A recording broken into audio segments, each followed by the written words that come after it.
to a catalyzed reaction that's very fast. And we started talking about the principle of what enzymes are doing.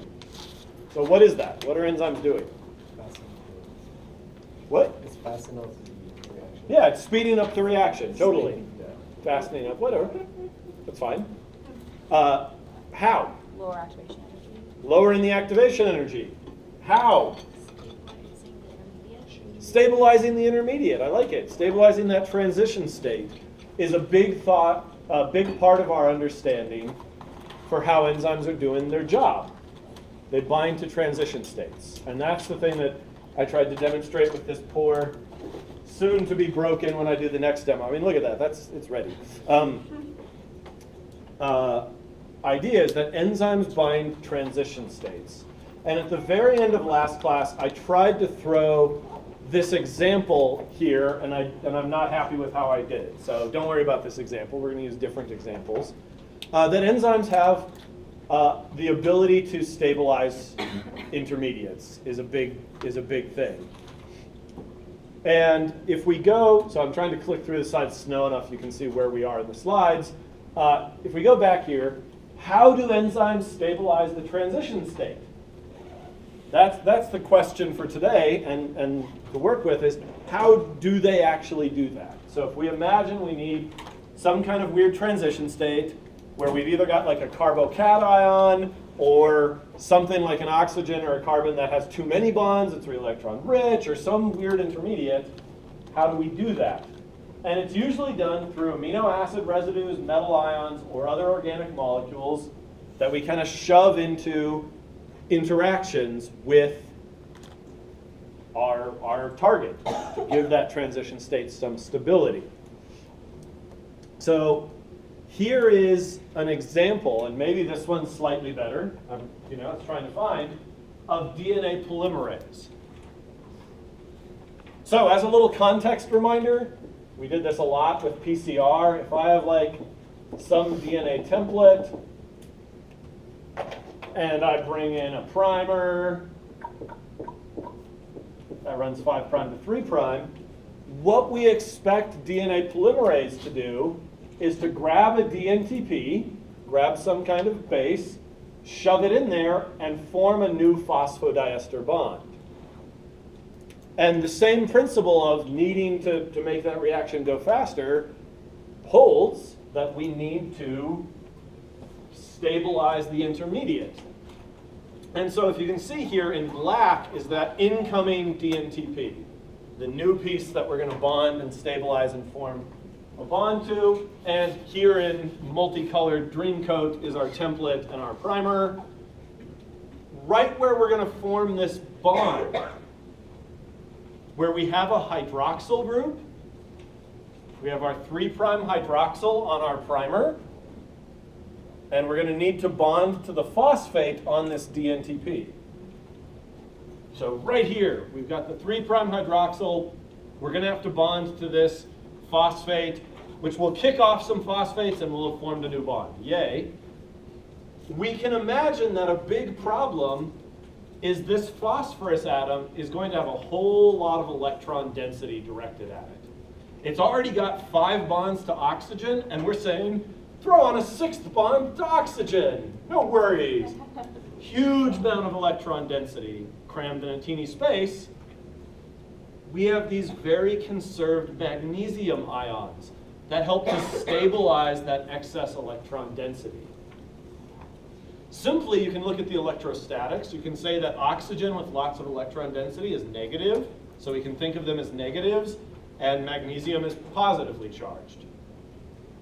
That's an okay first order approximation, but if you go further in chemistry, that'll start to fall down, and you'll want to think about the fact that magnesium has empty d orbitals, and we can form these ligand metal coordination complexes. Whether it has a formal negative charge or not, we can form an interaction there. Because these are electron rich, and it has these empty d orbitals that we can fill and coordinate with.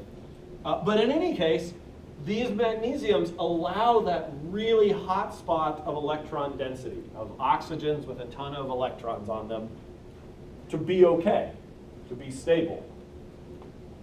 And so we think of these metal ions as being very important to stabilizing that transition state and allowing this reaction to occur. And it's pretty easy to prove. If you remove the magnesium from your PCR reaction, it stops. Not slows down. It just, I mean, technically it's still favorable conditions. It just goes from, 100 times a second to 1 time every 1,000 years, right? It effectively stops. So that's what we mean by stabilizing a transition state. We're going to look where's going to be electron density, where's going to be something that's hard to have around, and kind of do that, cram stuff in to make it work. Does that make sense, generally speaking? Any big picture questions about that? This doesn't just happen with DNA, right? Nope, not just yet. And is magnesium the only metal ion we use, or do we use? No, so we're going to see all sorts of things. So a quick example, a lot of DNA phosphate stuff uses magnesium, but a few important enzymes for digesting food use manganese, which is similar. It forms a +2 charge. It's kind of whatever. We get manganese in there. We get potassium stabilizing a lot of things, sodium stabilizing a lot of things. And the one that I always find interesting is cobalt. So CO, cobalt. If you don't know, cobalt is a toxic heavy metal. You really don't want to eat cobalt, except in trace amounts. And if you look at your A to zinc Centrum vitamins or your 10 million strong and growing chewable Flintstones vitamins or whatever, you'll see they often have cobalbumin, which is a fancy way of saying cobalt bound to a blood protein, albumin, cobalt with albumin. Because we need a little bit of cobalt. And the reason we need a little bit of cobalt in our diet is actually to process odd chain fatty acids. So we'll be seeing when we look at fats soon that most fats are an even number of carbons, 16 carbons, 12 carbons, whatever. When we have an odd fatty acid, 5 carbons, 7 carbons, our body needs cobalt in order to do anything with it, which is kind of cool. Odd chain fatty acids are particularly common in milk and red meat. So, and butter, which is milk. So. Hopefully you knew. Butter comes from milk? Oh God, I thought it was vegan.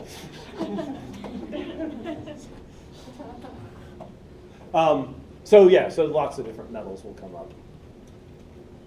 More generally, when we try to say we use stuff to do this, it's been classified and sorted over the years into 4 main areas. 4 main types. And I don't want you to really freak out about these types because they're pretty self-explanatory. If you're using a metal ion, we call it metal ion catalysis. If you're using an acid or a base, we call it acid-base catalysis. Remember, biochemists are lazy. This is not a whole new nomenclature to learn, except possibly this word electrostatic. Electrostatic, if you haven't seen it enough yet, is kind of a catch-all for non-covalent interactions. Electrostatics is a fancy way, of saying non-covalent. So things like hydrogen bonds, things like ionic bonds, things like hydrophobic exclusion, kind of all fall into that catch-all of electrostatics, R-group interactions, right? These kind of non-covalent chemical interactions tell us that this is electrostatic catalysis. The last one that's up here, though, I want to dwell on just a little bit, and this is covalent catalysis. We've actually already seen this and harped on it a lot, but not with that name. Covalent catalysis is our example of ATP actually being involved in the reaction, right? To put that in other words, that is, if we're saying our good old friend glucose. Our good old friend glucose is, actually that's a bad example, but whatever, we'll go with it, is reacting with ATP to make glucose 6-phosphate.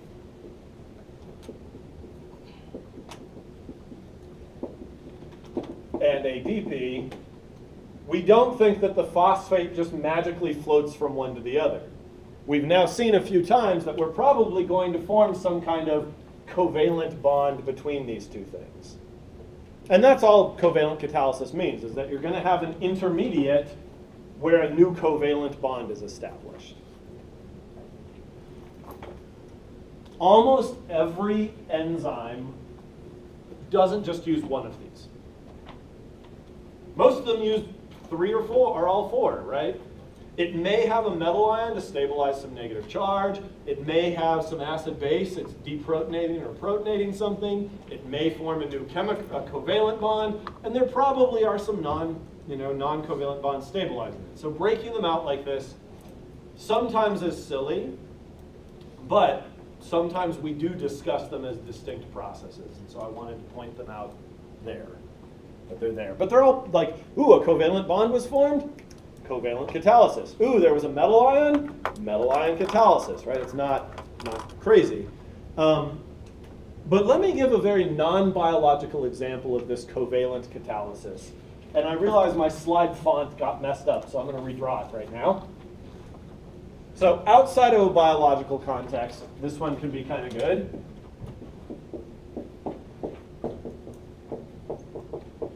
Bonus points. What is this molecule? It is an anhydride. I like it. You've probably used it in organic chemistry. It's very reactive.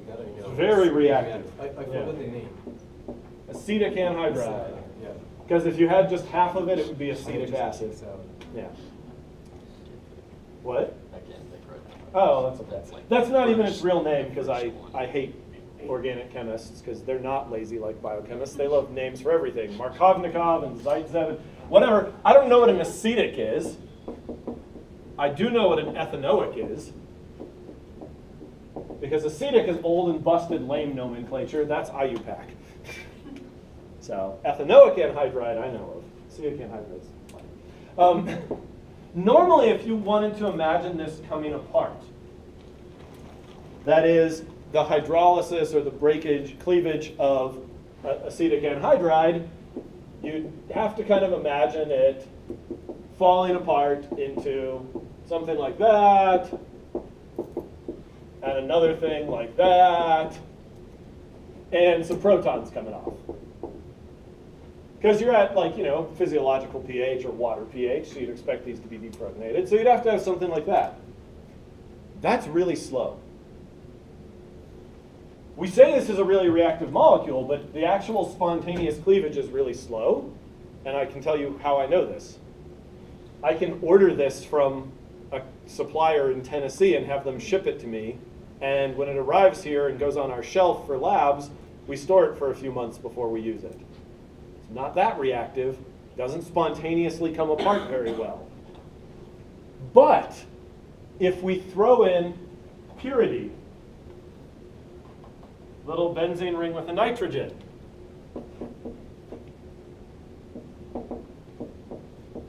right? You got our little substituted pyridine going in there.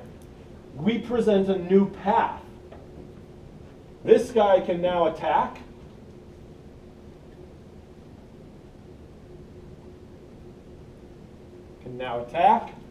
We can have density leave. That's actually, I can't take it. That's too much of a simplification. Let's go back here. This guy could come up and attack, step 1. Step 2, we'd swing out to form a tetrahedral intermediate, that oxyanion. Step 3, the oxyanion would swing back down. And step 4, we'd then kick it to that guy, kick it off. So we could do that. We could have it attack, And that forms this intermediate, which my font actually worked for. Yay. I don't know why it didn't right there. Forms this nice intermediate, and we've kicked off one of our acetic acids, our ethanoic acids. And then water can come in and kick this guy back off. We regenerate it. We remake our pyridine. And we get the same end result, but a very different path. Rather than this guy kind of spontaneously coming apart, pyridine is covalently bonding, forming a weird new intermediate, which then can be brought apart. Pyridine is covalently bonding. Pyridine is, broken record. This is covalent catalysis. We formed a new covalent bond. It's not rocket surgery. Because that's hard. Good stuff there? Not too crazy? So again, four big principles, which we've basically seen, but just as a reminder, we could have preferential R group interactions, we could have metal ions, we could have a new covalent bond, or we could give or take protons. Ooh, I need to deprotonate that to make it work. There's nothing magical here, but just reminders of how we can make this all work. Good stuff so far? So, how do enzymes work? They stabilize transition states.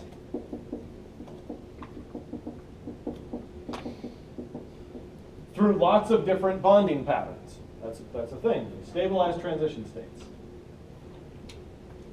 There's another important effect that they do to make these rates go faster, to alter these rates.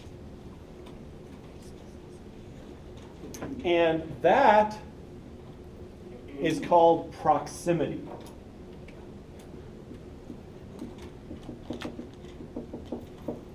That's called proximity. I think most horrible middle schoolers have understood the concept of proximity at some party. I don't know, I was lame, I never got invited to parties, but I assume at some parties they took like a poor shy boy and a poor shy girl and put them in a closet together and said, ooh, I bet they'll kiss, right? Well, why would they kiss? Oh, because they're close together. They're in close proximity. They might bump into each other and trip on a shoe and kiss or something. I don't know. Again, not cool enough to be invited to parties. But this is actually a principle. So this work shown here actually in a non-enzymatic context was done by T.C. Bruce, who was a professor I met at Santa Barbara. Awesome guy. When I met him, he's at the end of his career. He actually recently passed away, I think. But I met him at the end of his career. He was 87, still worked 6 days a week, 12 hours a day. His eyesight had deteriorated to the point where he had a projector in his office. He had to blow things up to read one word at a time. And he was still a productive scientist. Crazy, like amazingly brilliant guy, T.C. Bruce. Here's what his research group showed. If you have a carboxylic acid and an ester, they can react together to form an anhydride. Don't get your hopes up. This is an incredibly slow process. You can mix them together in a jar and wait. It's not unmeasurably slow. Like this can happen in a classroom, but it's slow. He then showed, well, if you take these two and physically covalently link the back ends, it goes 100,000 times faster. And this is actually just the kind of universal gas law applied. If you have two things that are completely untethered moving around in the jar, the odds of them ever hitting and colliding and reacting are really low, right? Because they're doing their own trajectory, they're zooming around. If you link them together, their effective trajectories are much more limited and they're much more likely to bump into each other. Then he went further and he said, but these are all carbon-carbon single bonds. They have full rotation. What if we put them into this horrible bicyclic crap, excuse my language, that is really fixed? That is, they're cis, right? They're not only bound to each other, they're bound in the upward position. There's no going down, right? Now all they can do basically is bump into each other. And